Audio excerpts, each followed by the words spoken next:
All right, let's get this show on the road. Hello, everyone. Hope you're well. Welcome to another edition of Math 1205. It's been a long time because of the holiday this week, but hopefully you guys are doing well and you've been studying and everything's going great. So we're about to jump in here, and I have a slightly different technology setup than I've had. So a little bit of trial and error today. Hopefully it goes well, but I have my usual setup just off to the side right here in case I need to switch back. But yeah, in case if you notice that there are two Jhevons in the user list, that's what's going on. I'm trying to project from another tablet here. So we will actually see how that goes. Let me try to set this up now.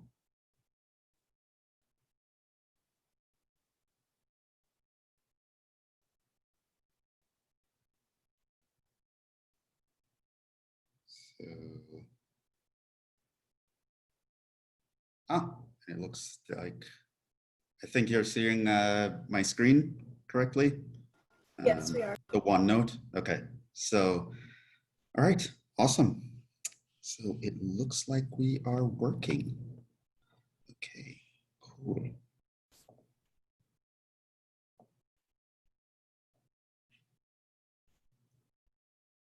So with that said,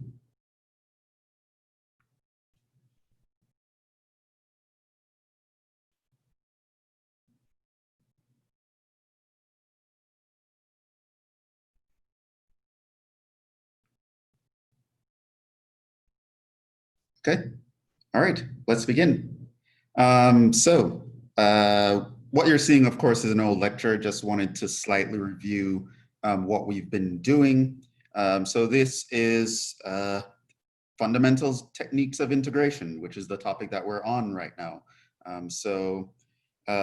These are the basic rules. Remember, just to remind you, it's been forever. So whenever you want to do an integral, you see a random integral in any context, you kind of want to go through this strategy in your head where the first thing is to try to see, is there a basic rule that I've memorized that I know by heart that can deal with this situation? And so these are some of the basic rules that I expect you guys to know. So we've gone over that.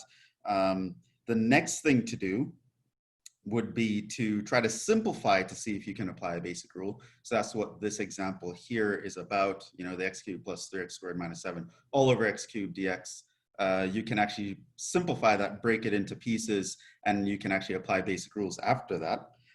The third step was to try substitution, and you spent a lot of time on substitution at the end of Calculus 1. So I didn't really go over that again, but we'll be doing tons of substitutions throughout this class, so you'll get back into practice even if you've fallen out of it.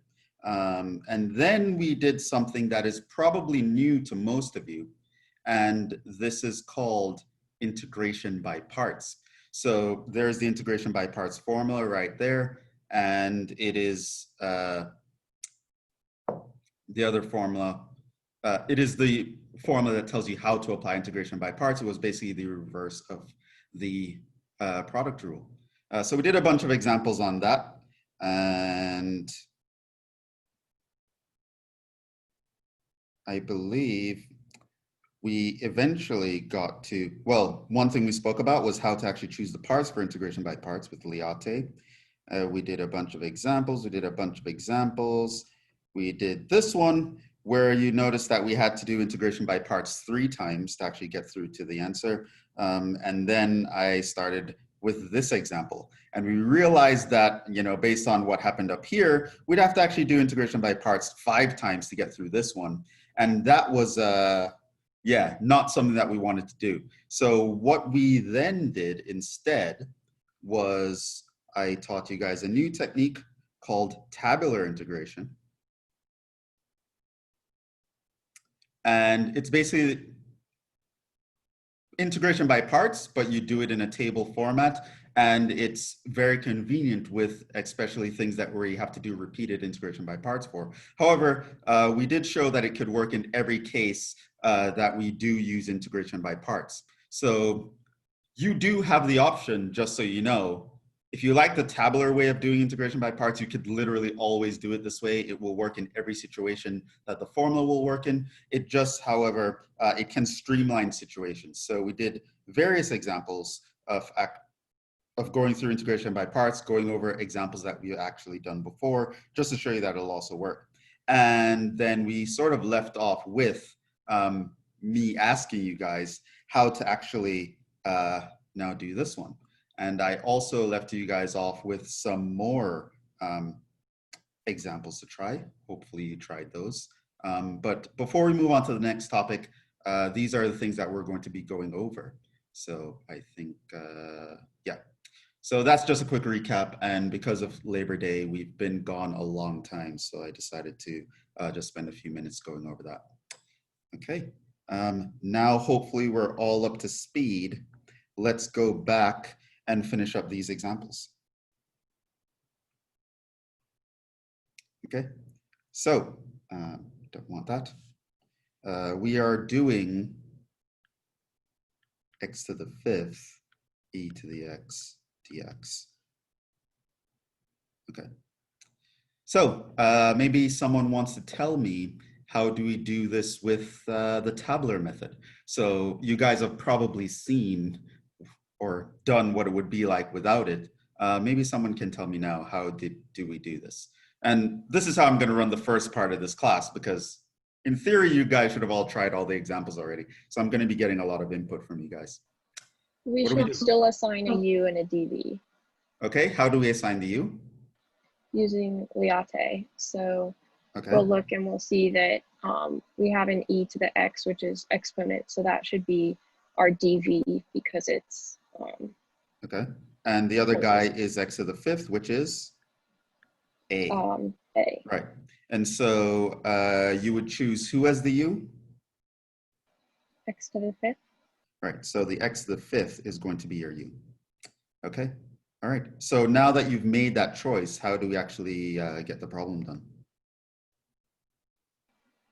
So we'll make a table where we have the u, which we'll be finding the derivative of, and then we have our e to the x, or our dv, which we'll be finding the integral of. And we'll do that until we find one of the 3 ways in which we stop. Okay, so tell me how to fill out this table. So on the left-hand side, you'll have x to the 5th, and then its derivative 5x to the 4th, 20x to the 3rd, 60x squared, 120x, 120, and 0.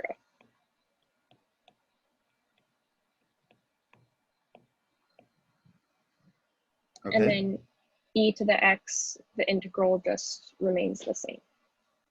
Right, going all the way down. Okay, now? Now you're going to multiply diagonally, alternating the sign you assign to it. Okay, and what's the first sign? It starts positive. Right, so it always starts with a positive, but then you multiply along all the diagonals here. And then you multiply straight across there. And of course, you're going to integrate on that last line, but we know that the integral of 0 is just going to be a constant, so you can actually ignore the last line. But yeah, now what? So what is going to be the answer once I actually set up this table? You're just going to write all the products side by side. And what do you get? Yeah, what do you get?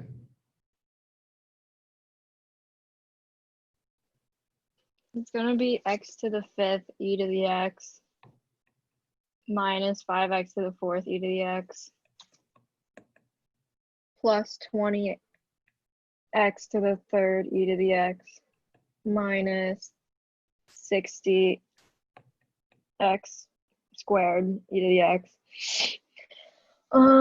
plus 120x e to the x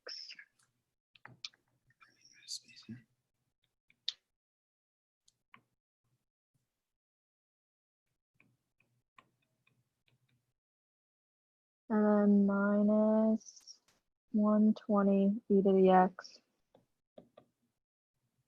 and plus the integral of 0, which is c. So right.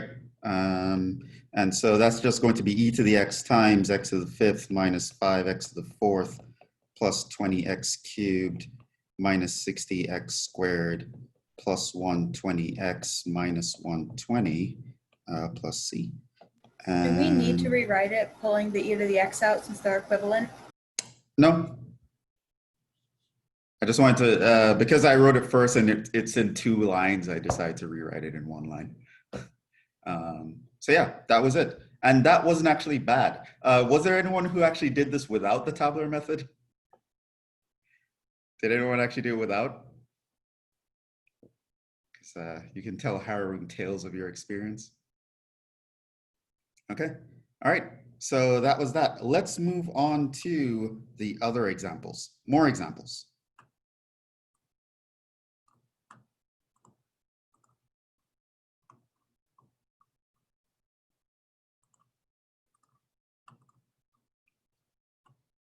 And maybe I'll move these guys. Lots of examples.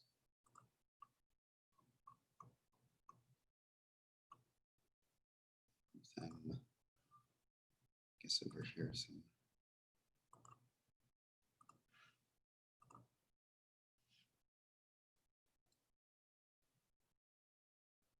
Okay, ln x, how do we integrate that? You're going to have to integrate by parts by assigning a u and dv, and since it's a logarithm, ln x would be u and dx would be dv. Right. So the trick with integration by parts, I don't know if you can call this a trick, is that yes, there has to be 2 parts. Sometimes though, you should be aware that the other part is kind of invisible in the sense that you can always think of another part as being 1, right? Because you can always multiply by 1. So the trick to integrating the ln x situation is to actually think of it as ln x times 1. And now you would have those 2 forms. This here is an L. This here is an A. So according to Liate, the ln would be your u. And of course that makes sense here because we don't actually know how to integrate ln yet. So it should be the part that we would differentiate. So integration by parts can work in situations where you actually only have 1 function present, at least visibly present, because you can always think of the other function as being 1 or something like that. So you should be aware that things of that nature can happen. So yeah, that was the trick with ln. So here we can say u equals ln, our dv would be dx, our du is 1 over x, and our v is x. And so now when you go to the integral, so you remember the formula is u times v minus the integral of v du, right? That's how we find the integral of u dv. Okay, so that's the formula, and I'm just going to plug in the pieces now. So it's u times v, so that's x ln x minus the integral of v du, so that's 1 over x times x dx. Of course, that just becomes the x's canceling, you get 1, and so now you find the integral of 1, which is x, so this is x ln x minus x plus c. And so what I've just shown is that the integral of ln x dx is x ln x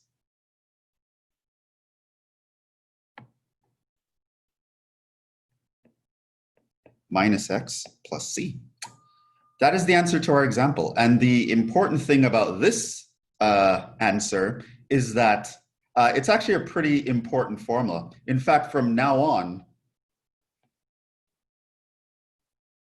I would like you to consider this as being an honorary inductee of a basic rule. Meaning from now until the day you die, I expect you to remember this by heart. Anyone asks you, they show up at your house in the middle of the night, they wake you up out of your sleep, what's the integral of ln x dx, right? You shouldn't, well, you should also call the cops probably, but you should know by heart what the integral of ln x dx is. It from now on for you is a basic rule. ln of x is one of our fundamental functions in calculus. You should know how to integrate it pretty much right off the bat. So from now on, you should know The integral of ln x is x ln x minus x plus c. Of course, the derivative of ln x is 1 over x, and these are things you should know. So right now, it's a basic rule. Remember, Winnie, remember. Okay, so that is that example. Let's do another one. Let's actually do this guy.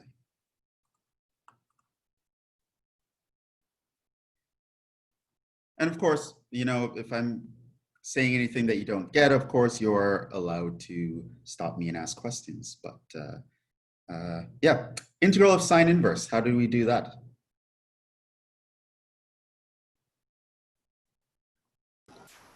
You would make your, I made u sine or inverse sine and then dv dx. Right, so it's the same sort of idea. We think of this as the sine inverse of x times 1. And so I would set u equals to the sine inverse of x, and my dv equals 1 dx. My du, what's the derivative of sine inverse? 1 over square root 1 minus x squared. Mm-hmm. So remember, there are two inverse trig functions that I expect you to know the derivatives of. The inverse sine function, you should know how to differentiate that, and the inverse tangent function, you should know how to differentiate that. I won't really ask you how to differentiate the other inverse trig functions. At least it's not something I would expect you to know by heart. I don't know. I might have you derive something in the future, but I don't think so. You should know about the inverse sine and the inverse tangent in terms of their derivatives. So our v here would be x, and then this means that our integral of sine inverse of x dx is u times v minus the integral of v du. Okay, so now we have this integral. How do we integrate that? Use the substitution. Substitution. Now remember, once you see this integral, I know we're in integration by parts, but remember, every time you see an integral, you do go through that process in your head over again. So you'll start from scratch. Oh, here's a new integral that showed up while I'm doing integration by parts. How do I integrate it? Well, is it a basic rule? Can I simplify it to be a basic rule? Would a substitution work? Always the first three things to go through your mind in that order. Make sure you remember that. So here we have a new integral, and yeah, going through that thought process, substitution seems to be the pretty good technique here. So we can say u is equal to square root of 1 minus x squared, or your u squared, in other words, is equal to 1 minus x squared. We can do 2u du is equal to minus 2x dx. And so you get that minus u du is equal to your x dx. And so looking at the original integral, you'll notice that here your x dx, you can rewrite it as minus u du. And so now, and this part here, well, that's just u. And so now your integral becomes x sine inverse of x minus the integral of, once I write down minus u du, that replaces the x dx, divided by the square root of 1 minus x squared. Well, that's just u. And so this is just x sine inverse of x minus the, well, plus the integral of 1 du. And what is the integral of 1 du? U. Okay. Common mistake is for a student to say the integral of 1 is x, because they're always used to seeing it. But remember, you have a du here, not a dx. So the integral of 1 here is u. So this is x sine inverse of x plus u plus c. But our u was actually the square root of 1 minus x squared. Professor? Yes. I was just wondering if you could go back to the part where you're at u squared and then you get to 2u du. I'm not really following you there. Oh, well, I mean, I'm doing a substitution, which means once you choose what you want to substitute, you differentiate to get to the next line. Right? The derivative of u squared is 2u. Couldn't instead you just pull out what's inside the square root? So it would be 1 minus x squared and that be your u. So then you're integrating 1 over square root of u. Yes. So let's actually talk about that alternative. To compute the integral of x over the square root of 1 minus x squared dx. So you could have done u is equal to 1 minus x squared. Your du would be minus 2x dx. And so you would have minus a half du is your x dx. So then you would get minus 1/2 du would replace your x dx, and you'd have 1 over the square root of u. Then you could just say, well, that's going to be u to the minus 1/2 du, and you apply the power rule. Add 1 to the power, divide by the new power, plus c, and you would have minus u to the half plus c, which is just going to be minus the square root of 1 minus x squared plus c. Okay, now, so that's a perfectly valid method, and nothing wrong with it, of course. However, you will probably notice that this integral is actually a lot nicer and a lot easier than this integral, right? So I did the substitution in a way that would actually get rid of the radical. So I wouldn't have to worry about fractional powers and rewriting with the power rule and things of that sort. This substitution actually made my life a little bit easier.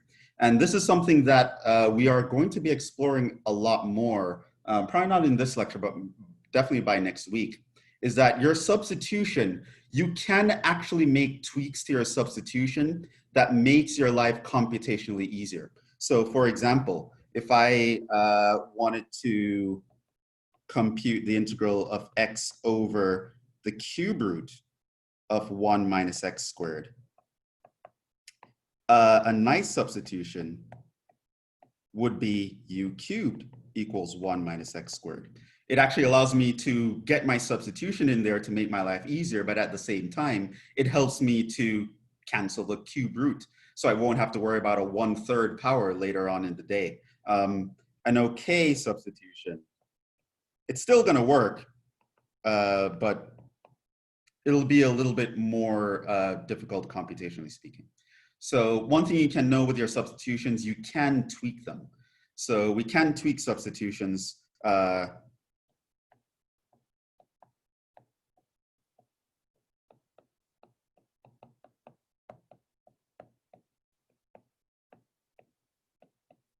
to make our lives computationally easier.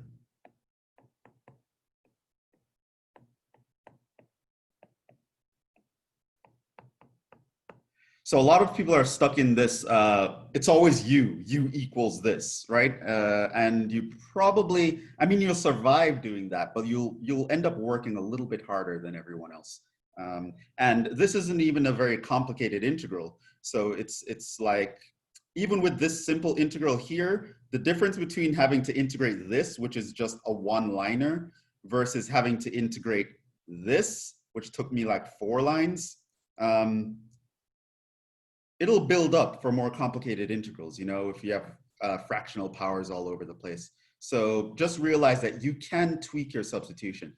And later on, we're going to be doing a topic called trigonometric substitution, in which case you're going to realize you can replace your u with an entire trig function just to make your life a little bit nicer. And we'll see that when we get to it. But you should be aware that you don't have to always do this generic u equals substitution. You can tweak it. Substitute a u squared, a u cubed. Substitute a sine of u, substitute something else, and it can actually make your life a little bit easier. So yeah, so nothing wrong with doing this. But I did this I did a u squared substitution as opposed to a u substitution, just to get rid of that radical. And you always have that option. You should be aware of that. And so that's our answer here. And you should notice what I was going to say is that you don't have to know this one by heart. It's not something that I'm going to expect you to know off the top of your head. So don't worry about that. So yes, sine inverse of x is a very basic function. I do expect you to know and memorize what its derivative is, but you don't have to memorize what its integral is. You should, of course, know how to compute its integral, though. You should know integration by parts is the go-to technique for something like an inverse sine function. So that, at least, I would expect you to know.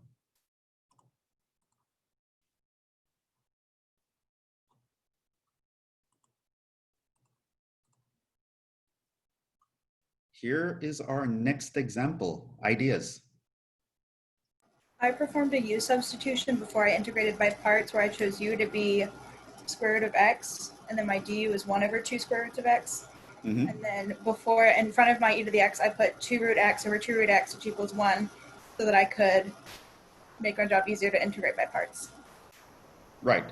And there's another option, which is going to what I was mentioning before. So I would tweak a couple things to what you say. It'll work out fine. But the first thing I would say is I probably wouldn't use u as my substitution variable in the beginning, because there's also a u in the integration by parts formula. And there's a risk of getting those two guys mixed up. So I would probably do another variable. So let's say t.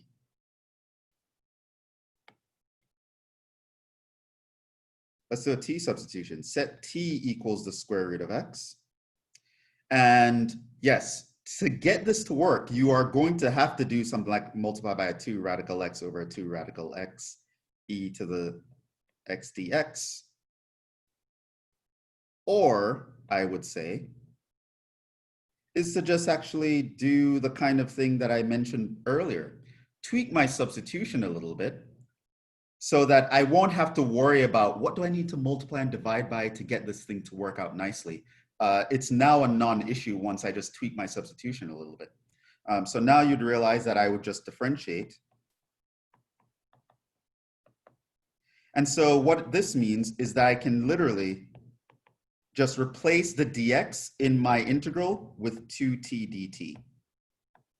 And then I would have e to the t. Or in other words, I would have 2t e to the t dt, which that's where your 2 radical x is coming from. If you notice here, that 2 radical x is the 2t dt that is now here once you actually made the substitution. This 1 over 2 radical x would be taken out by the substitution. So, yeah. Professor? Yes. Sorry, I'm just, like, what you're saying about the 2 radical x over 2 radical x, like, I'm just a little confused how you got that. Oh, this was a suggestion. The idea is the following. So we started out with this guy, and the suggestion was to be that substitution. Now, if you didn't tweak this and you started just differentiating right away, you would get 1 over 2 radical x, right? So now the question is, well, I don't have 1 over 2 radical x in the original integral. So what you would do is you would throw the 1 over 2 radical x in your function. However, you can't just divide by 1 over 2 radical x without changing the answer. So what you do is you multiply by 2 radical x. So that way you're multiplying by 1. And so you would get your substitution part. So now this part here is going to be your dt. And then this part here is going to become your 2t. So the 1 over 2, the 2 radical x over 2 radical x was to get that to happen, to make sure that the substitution could work out. Do you see? Yeah, I do. Right. So it's when you started the substitution, you got that 1 over 2 radical x, and then you're like, oh my God, I don't see 1 over 2 radical x. Is substitution not going to work? I know in Calc 1, you might have had the idea that for a substitution to work, you should be able to see the derivative in the original function. This is not always true, though. You can actually insert the derivative in the original function when you want to. Just multiply that. Just remember that you can just multiply and divide by the same thing so that you're not actually changing the value. So that was the idea here. Professor, so Yes. because it was 2 over the square root of x, and we made t equals the square root of x, I just changed the square root of x to t. And then you multiply it over, so then it would be like t e to the t dt. Yes. Yeah. Yes, that's fine. So the 2 radical x in the denominator would be replaced with your substitution. And the 2 radical x in the numerator, because you know that t is radical x, you just replace the radical x with t. You'll eventually get back to the same position. You'll get to 2t e to the t. Okay. And how do we deal with 2t e to the t? Integrate by parts with u being 2t. Right. Or I could even move this 2 out here. So the whole reason that we originally named it t was so that we wouldn't confuse it with Right, because there this. comes a point here when you have to do the u and the dv. And if you had a u substitution in the first place, right? Okay, we have done it.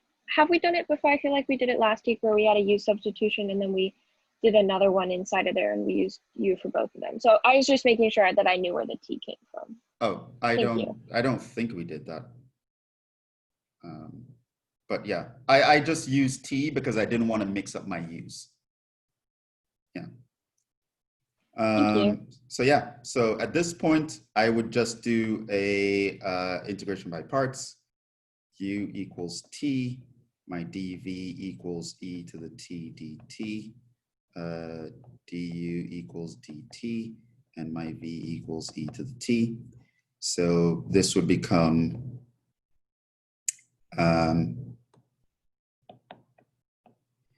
u times v minus the integral of v du. That's a t.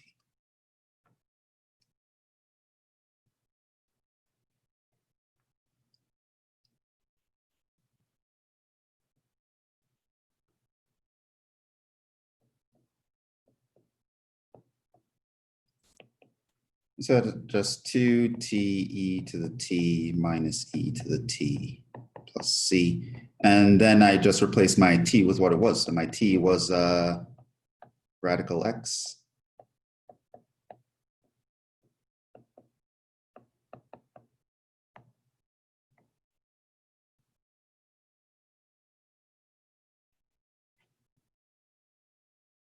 So that's that example. Where are the other guys?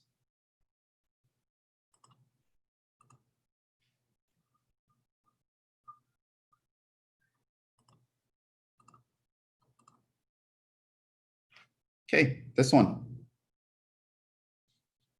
I rewrote x cubed as x squared times x so that I can perform a t substitution where t equals x squared.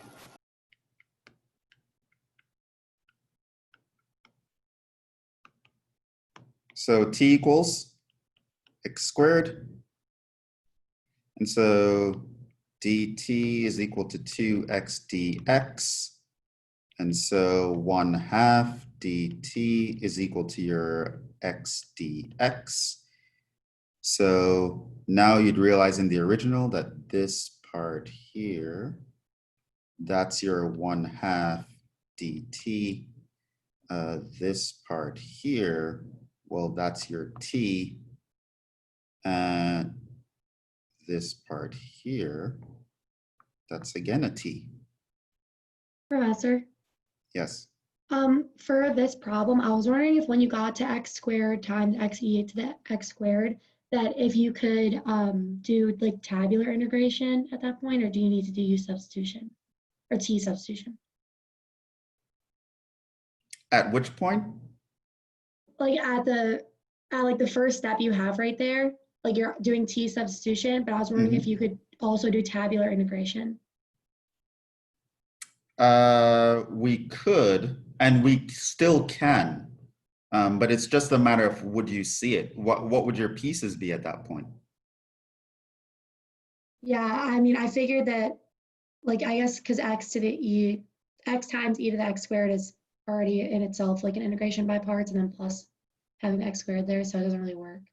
But I thought that you would do like. No, it could work here. Okay. You would use your u equals x squared, and your dv Yeah. would be x e to the x squared. That's what I thought. And Okay. that is not something you need by parts for, Okay. right? To Yeah. integrate x e to the x squared, Yeah. it's not an integration by parts problem. Okay.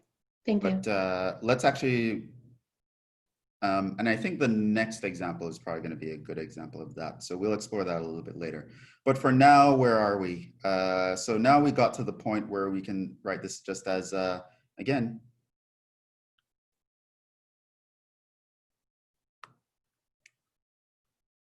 so this means that our I is going to be equal to 1/2 times the integral of t e to the t,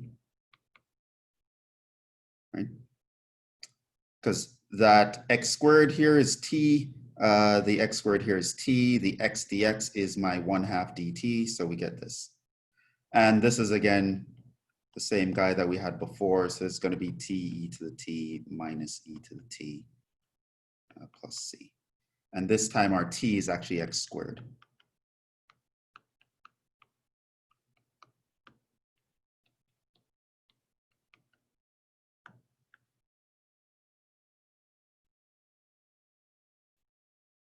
Sorry, how did we get from the second to last step, or how did we get to the second to last step with the integral t e to the t? Here we did by parts. Okay, thank you. Yeah, but we did by parts on something like t e to the t, I think at this point like 4 times now. So I figured that you guys wouldn't want to see that again. Okay, thanks. Right, so you would do a u equals t, your dv would be e to the t, then you'd have u times v minus the integral of v du. You'd have minus the integral of e to the t, which is just e to the t.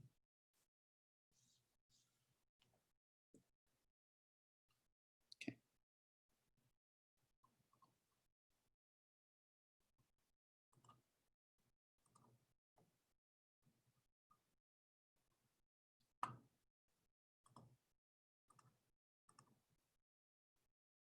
Okay, when it comes to this guy, who's my u, who's my dv? Your t could be x cubed, and then it would be dt equals 3x squared dx.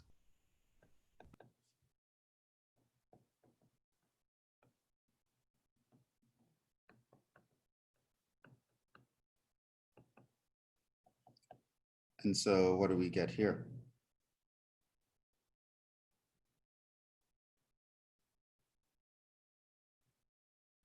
How do I apply that? Then you have dt over 3x squared equals to dx, and then like the x squares can cancel out. Mm-hmm.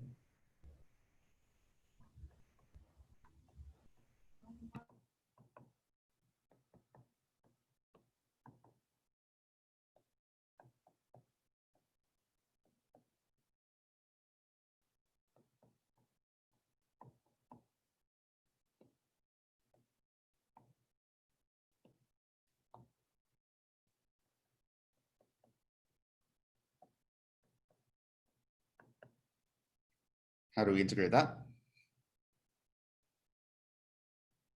It would just be 1/3 e to the t.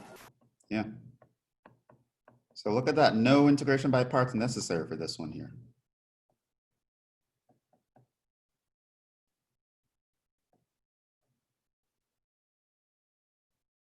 That was just a trick question. I mean, I know we're in the integration by parts section, but I threw that one in there to see if anyone would try to mindlessly try to apply integration by parts when they shouldn't be. So yeah, this was a straight up substitution problem. U equals t cubed. So I didn't even have to do a t substitution because I didn't actually need by parts in the end anyway. So, and by the way, the integral that we mentioned earlier, the the xe to the x squared, it's the same idea. That is something that you would do with a substitution, right? Your u would be x squared, your du would be 2x dx. And so you would rewrite this integral as 1/2 e to the u du. Yeah.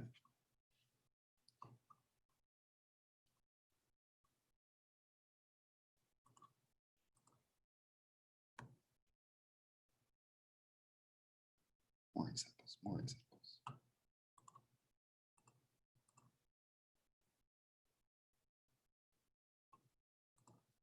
Yeah, so at least with integration, I like giving a lot of examples because it's one of those things where when you're focusing on an individual integral or an individual technique, it might seem like it's not that bad, but in a testing situation, when you have all these various types of integrals, it gets harder when you have to like be choosing between techniques. So I like giving you guys a lot of examples here.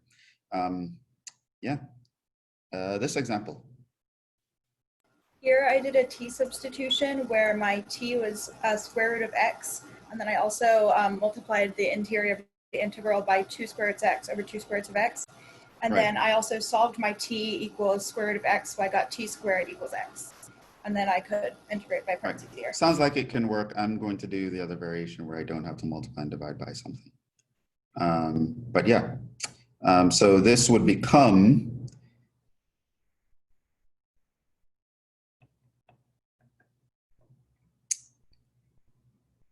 cosine of t, and my radical x is also a t, and my dx is 2t dt. And so basically what you ended up with was 2t squared cosine of t, correct? Yes, correct. Right. How do we do that? Integration by parts where 2t squared is u and then cosine u is dv, and I did it tabular. Right, because we're going to need 2 integration by parts. So let's actually switch to the tabular method here. So this is going to be 4t 0. Integral of cosine of t? Sine of t. Positive sine t. Integral of positive sine, negative cosine, integral of negative cosine, negative sine. And we're going to multiply along these diagonals. And of course, we're going to multiply across here, but that's just going to end up with a plus c. So we don't have to worry about that part. And so this is just going to be 2t squared sine t minus, well, it becomes a plus 4t cosine t. These signs. So this is a plus, this is a minus, this is a plus. Okay, so you have the minus sign from this diagonal on top of the minus sign from the cosine in the table. So it's the minus times the minus is the plus. And so we'd have minus 4 sine t plus c. And our t was the square root of x.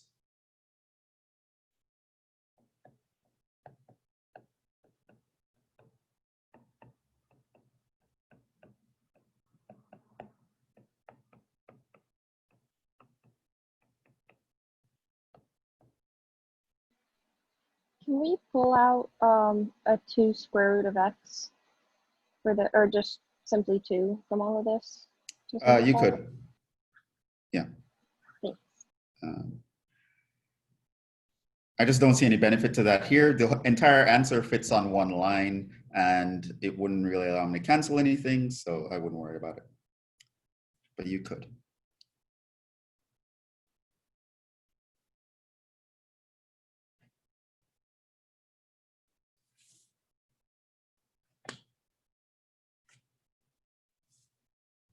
Okay, let's keep going.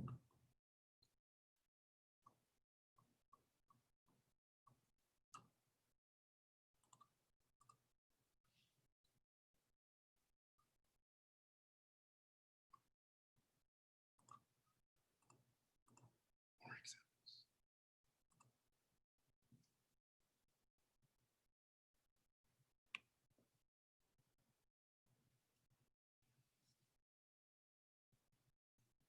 Okay, here.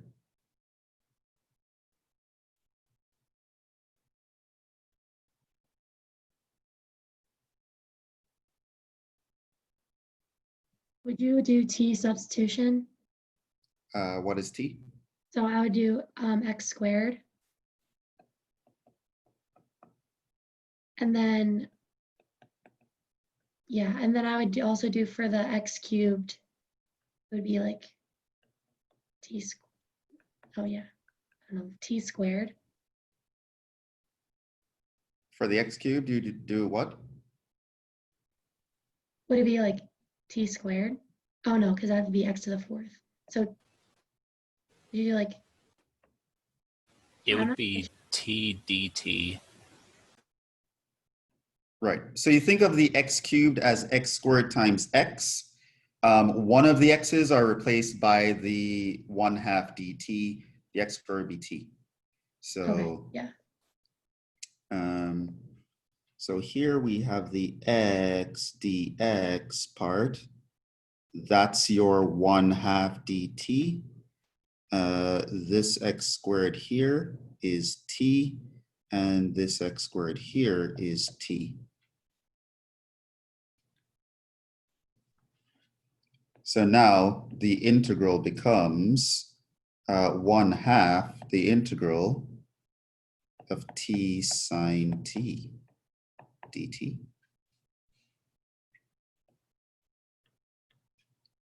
And for that, of course, integration by parts.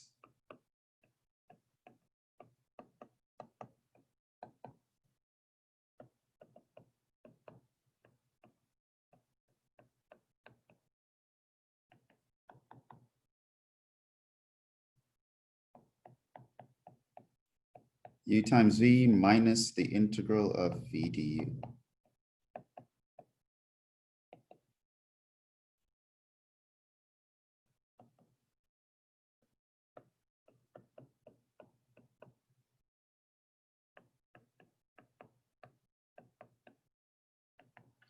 And our t here is x squared.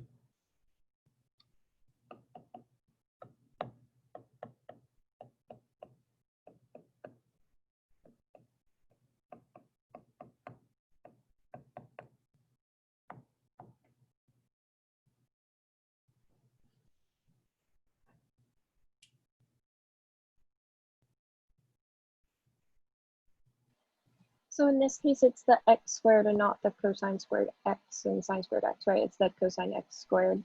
Like it's the x that's squared at the end, not the function. Oh, yes. Okay, I just wanted to clarify because otherwise we could then simplify it to 1, which would be really nice and pretty, but thank you. Oh, yeah. You still wouldn't be able to simplify it to 1 because of the x squared multiplying the cosine, but when you write cosine, you put the square on the cosine to mean the whole thing squared. Gotcha, thank you. And if you, in general, with no parentheses, it's interpreted as the x is being squared.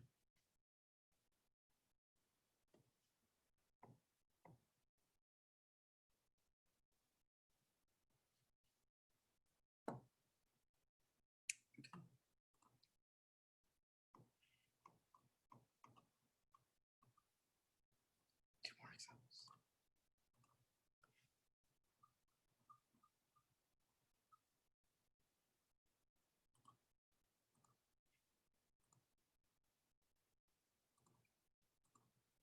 Okay, what did we do here?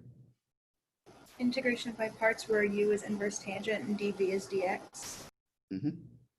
So you think of this as tan inverse of x times 1 dx.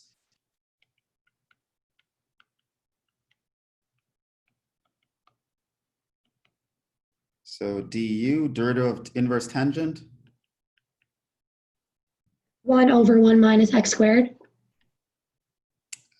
No.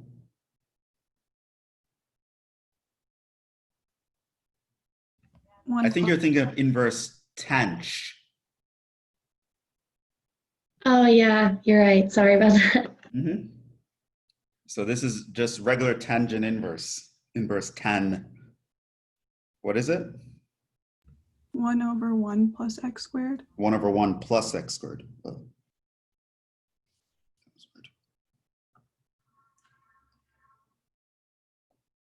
It's 1 over 1 plus x squared. So this means that our integral becomes u times v minus the integral of v du. Okay, so now we have this integral to do. What are the parts now?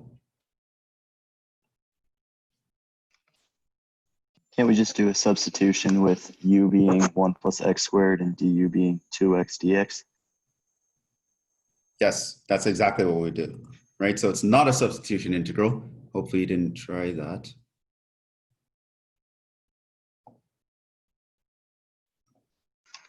Isn't it a substitution integral? It is a Yes, it is a substitution integral. I was just trying to see if I can trick you guys, but you guys are obviously on top of everything. So yeah, it's a regular substitution integral. U equals 1 plus x squared. Your du is going to be equal to 2x dx. So this guy is going to become, I'll leave the negative right there, 1/2 times integral of 1 over u du. And so that's 1/2 times ln of absolute value. And so now this entire thing would become x tan inverse of x minus 1/2 ln of 1 plus x squared. And technically we don't need the absolute values here because 1 plus x squared is always positive, but I would leave them in just to be safe. You're potentially wrong if you leave them off, but so I'd be risk averse here. That's that one. One more example. I'm sorry, really quickly, could you go back to the last one? I wasn't able to jot it down in time to find the Hold answer. on.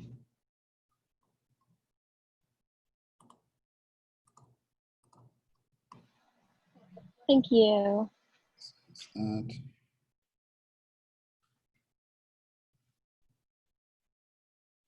Perfect, thank you.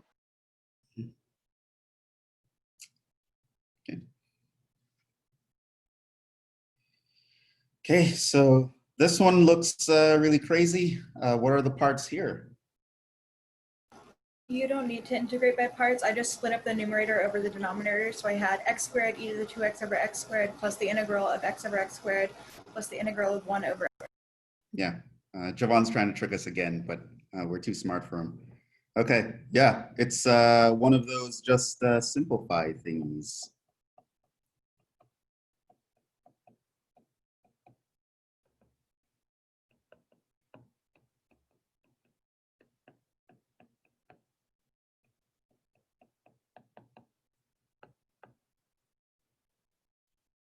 Done. So every time you see an integral, the moral of the story is I threw a couple of these examples in there where you didn't have to use integration by parts because I really do want you to start thinking in terms of that mantra. What? Sorry. See the chat here? Okay, Steven's getting on top of my, okay. All right, next time I'll just be very vague. So what do you guys want to do here? See if anyone suggests it. He's right. Okay. And that pretty much ends it for this section. So let's finally move on to another section. Quick question, will these be on tomorrow morning's quiz since that typically covers what we did in the last lesson, even though some of these were already on last week's? So yeah, so technically integration by parts is still on your quiz tomorrow. And your quiz is also going to involve some trig integrals, which we are going to start to do now. Maybe I'll make these a little bigger.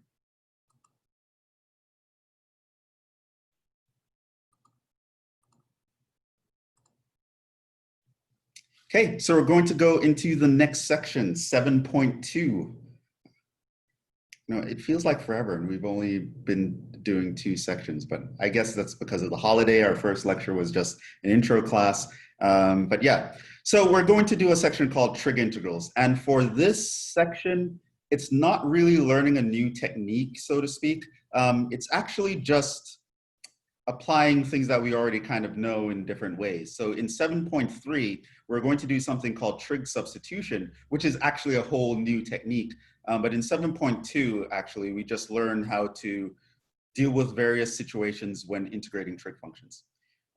So again, just as a general rule here for this class, we're not going to do a lot of work with cosecants and cotangents. I only expect you guys really to know about secants and tangents, so I'm largely going to skip cosecants and cotangents. However, cosecants and cotangents behave very similarly to secants and tangents. So whatever I teach about secants and tangents will apply to cosecants and cotangents in a calculus context. So that's something you should be aware of. The next thing, the main idea here is just that we are going to use trig identities to help us solve integrals. So you do need to know your trig identities, the Pythagorean identities, double angle formulas, half angle formulas, that sort of thing. Just so you're aware. So that is the background that you would need to know here.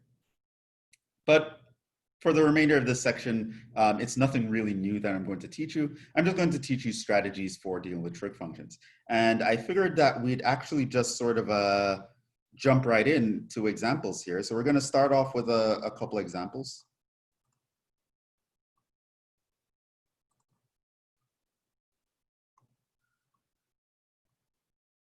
Let me move these two out of the way.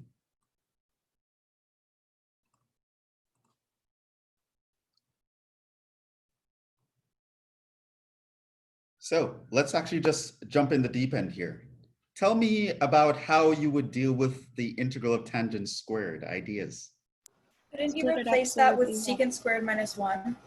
Secant squared minus 1. So there's a Pythagorean identity that says 1 plus tangent squared equals secant squared, which means tangent squared is secant squared minus 1. So by knowing that identity, we realize that we can just replace this with secant squared minus 1. Integral of secant squared? Tangent. Tangent. Tangent, because we know that the derivative of tangent is secant squared. Okay, so we now know the integral of tangent squared. Still not a basic rule, you don't have to know that by heart, but you should know how to do that. What about tangent itself?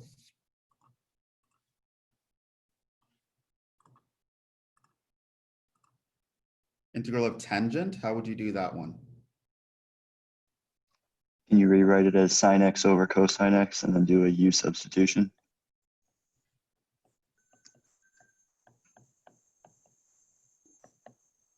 What is your u? Let's make it cosine x.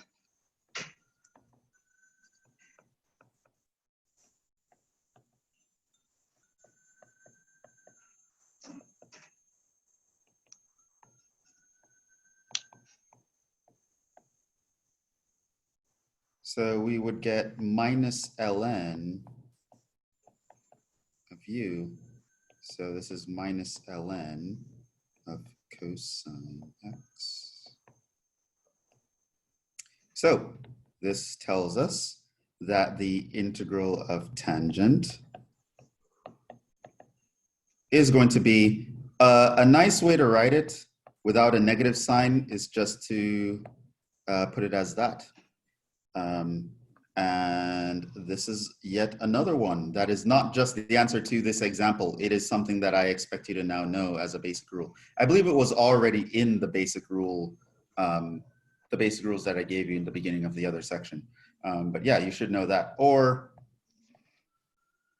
it's equivalent to say that the integral of tangent x dx is minus ln of cosine of x plus c. Can anyone explain the discrepancy between these two? Is there a discrepancy? Does it have something to do with the absolute value? No. The absolute value of cosine is not the negative absolute value of secant, if that's what you're asking.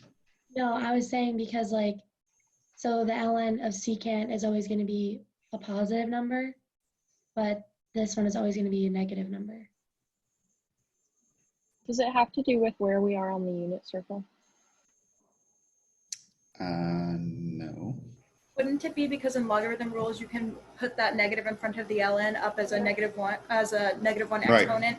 That's and the then, explanation. This yeah, negative cosine to the one negative one. here can come up as a power, and you get 1 over cosine, which is where the secant comes from.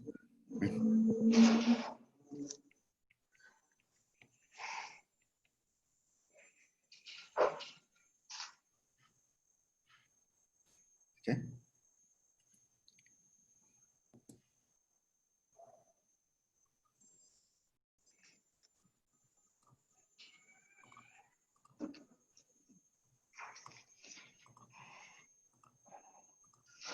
Integral of secant.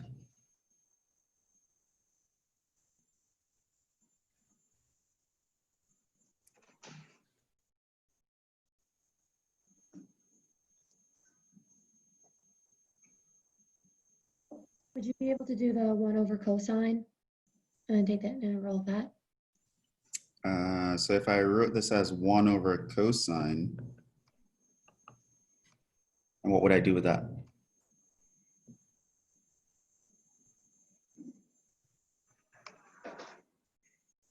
Could you also do like what we did last time where we make cosine u, or I'm not really sure.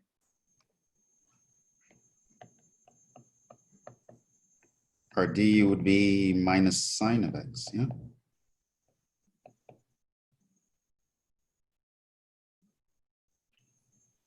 So then it would be the integral, like you do 1 over u du, so then you get, wait, I think I'm going backwards. You have a sign here. How would you deal with that? Would you introduce negative sine of x over negative sine of x as an equivalent to 1 inside the integral? Would that work? Would that get us back in the same situation just with sine? Yeah, you'd have another sign left over.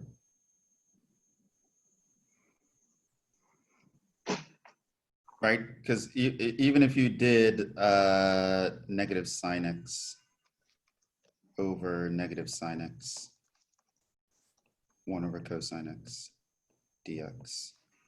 So this part will get replaced with your substitution, right? So that's going to end up being du, but you're still going to have a sine of x right here.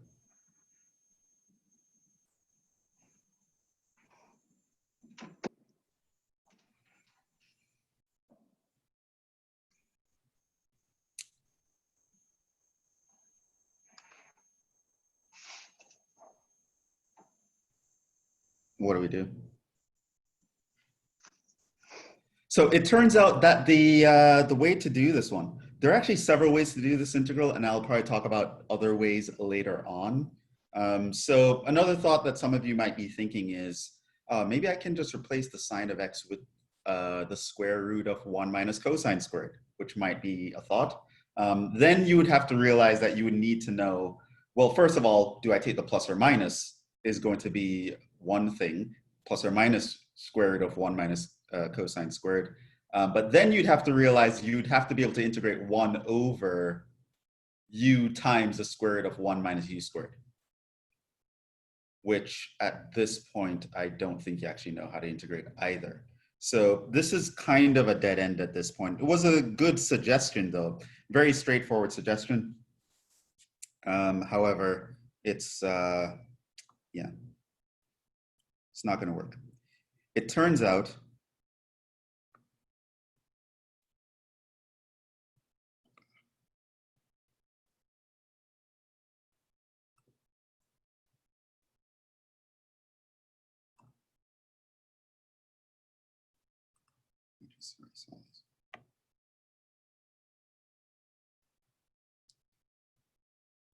that this one is something that we can do at this point by multiplying and dividing.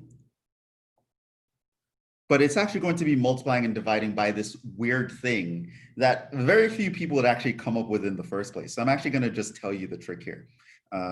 So at this point,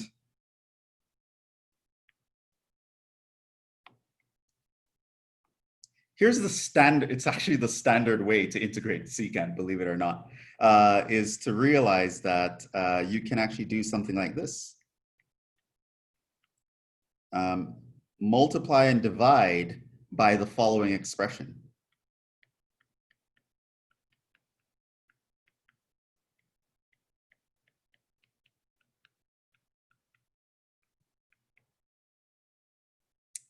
That's actually the way that we would do this. Okay, so now that I've given you that hint, if that's a hint, do you see how that's helpful?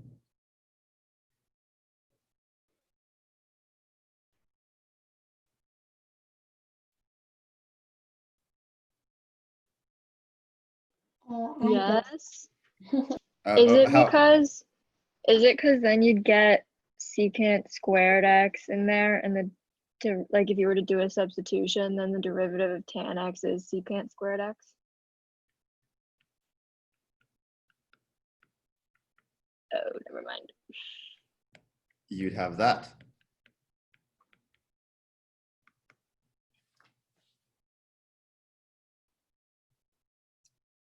We know that the integral of secant squared x is just simple tan x. Right?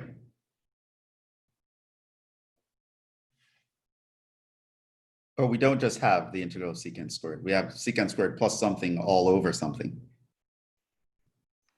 Do we want to split this Would you into split two this up? fractions? Split it. Sounds very sensible.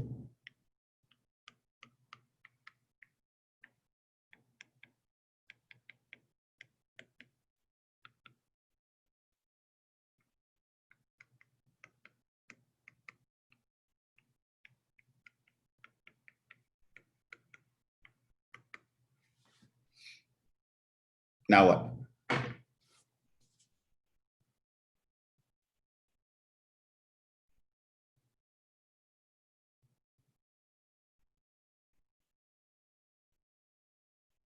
The one on the right would just, nope, never mind. Wait, yes. Never mind. Love it. Okay.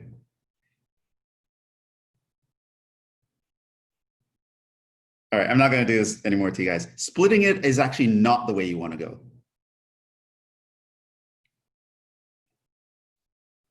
It's actually a good intuition to do that in general. It doesn't help you here, though. Does anyone see it?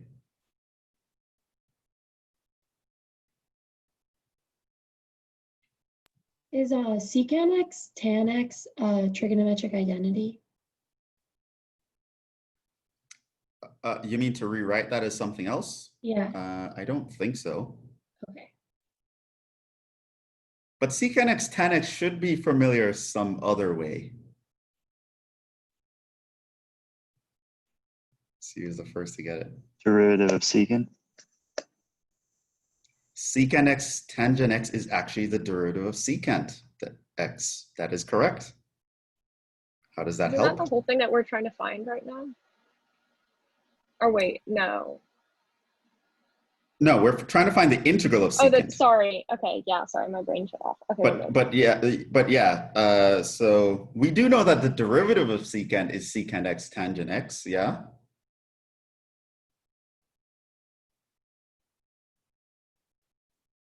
Anything else? So that means that the integral of, like, isn't it the opposite? Like, isn't the integral of secant x tan x secant x?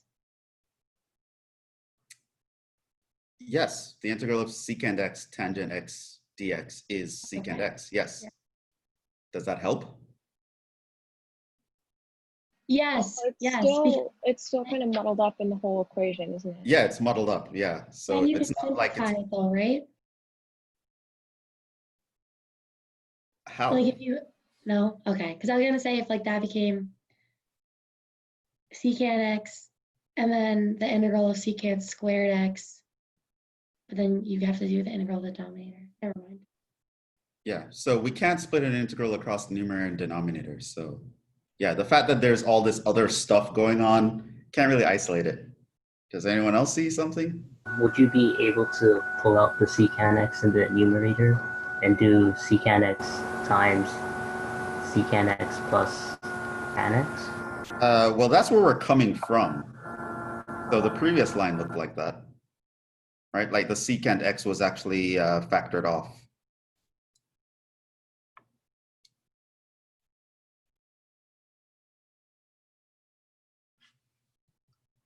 It's actually right there. Maybe on the you could factor out the secant x on the top, and then you cancel. Cancel with? Beg your pardon? Cancel with what? The secant plus tan x. No, you can't cancel because there's a plus tan x. I know. I mean, you factor out a secant x in the denominator, and then you have just a secant x plus tan, and then outside is secant x. Well, if you factor off a secant from the denominator would become 1 plus tangent x divided by secant. Sorry, I'm mistaken. I'm sorry. Yeah. Will we change the denominator to 1 plus sine x over cosine x? Like change So now you tangent want to sine over introduce cosine. 2 new trig functions? I mean, would you change everyone else? To then divide by that fraction, and yeah, and then you would change everyone else. So then you could cancel. Yeah, that's a lot of work, but I don't think we don't need to do that. Could you set the bottom? Oh, sorry, somebody's still talking. Could you set the bottom equal to u, and then the top would be du, and then would that work? What do you mean? So if we set u, oh, am I still in blue ink? So if we set u equals secant x plus tan x, Yeah. And your then du would be what? would it not be the top? Would it not be secant x tan x plus secant squared x, and then you would have 1 over u multiplied by du, and you would. Does that work? That's it. Okay. Right? So it turns out multiplying and dividing by this weird thing over here actually allowed you to do a u sub on the denominator, and it would actually work out. Because now, notice that the secant squared is actually the integral of, is the derivative of tangent, and the secant x tan x is actually the derivative of secant, which means the top is just the sum of the derivatives of the terms of the bottom, which literally means you're in a situation where a substitution could work. So if our u is the entire denominator, our du would actually be the numerator. And so this actually would just become the integral of 1 over u du. So it's actually going to be ln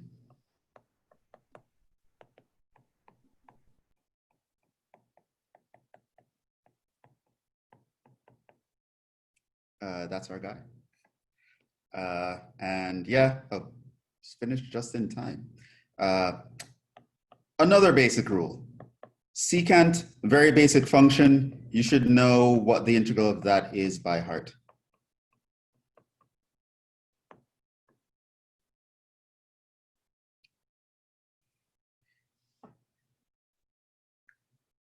So now this is just illustrating something, another thing that we're learning just by accident in this case. This is actually illustrating one of the challenges when it comes to integration.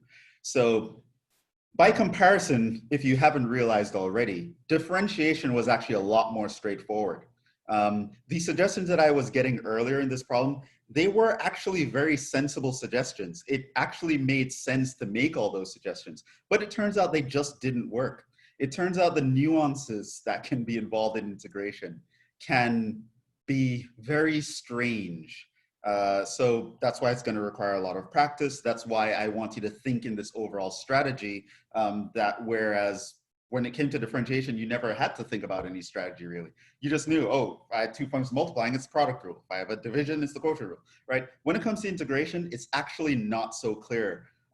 There are times when you have 2 functions multiplying and, oh yeah, it's integration by parts. There are other times when you have 2 functions multiplying and it's not integration by parts, right? So you have x times e to the x.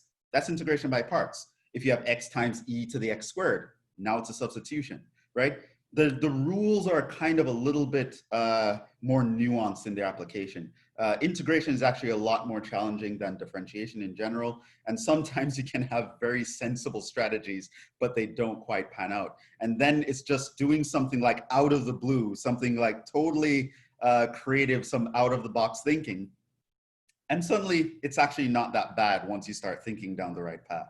However, that is something that we're going to be getting into as time goes on.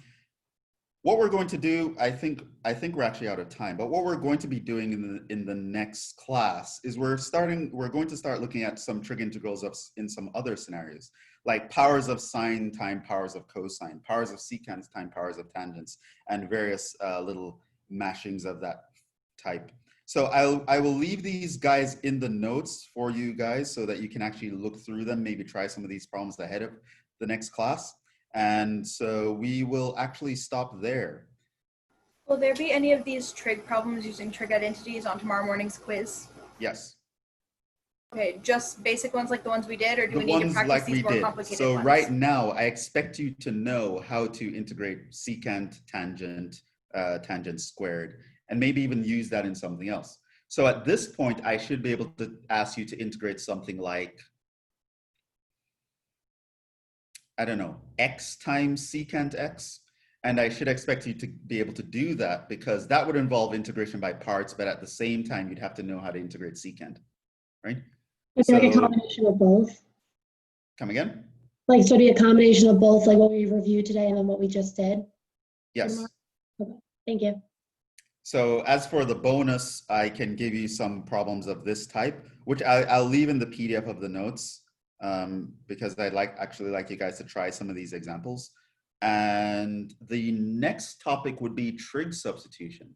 So I might put a bonus on trig substitution as well. Topic after that is integration by partial fractions. Probably won't put anything on that. So yeah, we'll actually stop there for now. But yeah, so it's been a long break, so we're slowly working our way back into things.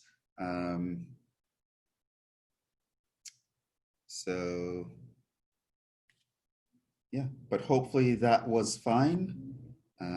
We're actually going to stop there. Thank you guys for joining. Thank you for all the great participation today. You guys are making a lot of good points, but there are nuances to this game. Unless there are any other questions, I think we can wrap up. Are we good? How are we feeling? I know I got some good participation, so I actually feel good about how you guys are doing.